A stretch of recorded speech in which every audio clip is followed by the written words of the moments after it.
Welcome. I'm Nora Shabazi, the founder of EBLI, Evidence-Based Literacy Instruction, a comprehensive system of teacher training and student lessons to help students of any age and ability level reach their highest potential in reading, writing, and spelling, whether through classroom instruction or intervention. Today I'm going to talk about signs that scream success with literacy behaviors.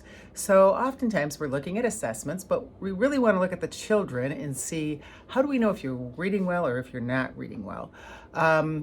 This looks different whether it's an emerging reader that's a new little kindergartner or even maybe the beginning of first grade.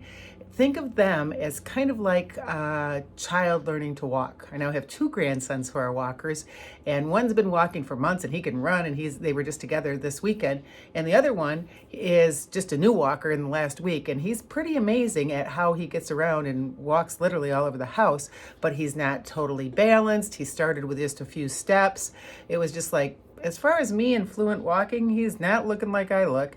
But it's the same with reading. As far as these kids, they have to go through that process, and learning to walk is a lot easier than learning to read. That process where it's clunky and where you fall down and where you're making mistakes and where we think like, wow, that's a lot of work, when we just do it without even thinking about it. Same thing as far as reading. So those little kids, they have to sound out those words and blend them together and go slowly, and maybe read back if they're reading in a book a short sentence. They do that, and just like the walkers, very quickly they improve if they've been given all of the right tools that they need to know what sounds go with what letters, and to be given coaching on how to put those sounds together and all of that good stuff. So beginning readers look very different. They're going to be clunky and slower, and that's what we want, okay? Even though sometimes the adults is like, wow, this is very clunky and slow.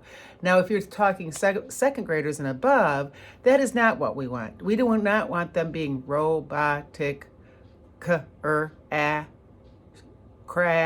slow readers like that. And if they're sounding out, that's actually a plus. But we don't want them to, how we know for those older ones is if they read like a robot, or even if they read fluently. This is a big one that's easy to miss. They may read fluently and even accurately, but then not understand what they're reading. They can't tell you what they read.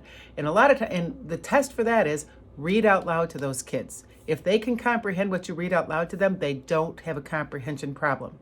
And like the quote in the blog that says, no comprehension strategy is going to work for kids that can't read the words on the page. So that's what you want to look for. Ideally, having kids read, especially our older kids, middle of first grade, second grade and older, something they're not familiar with. Because a lot of times these kids can memorize and fake you out.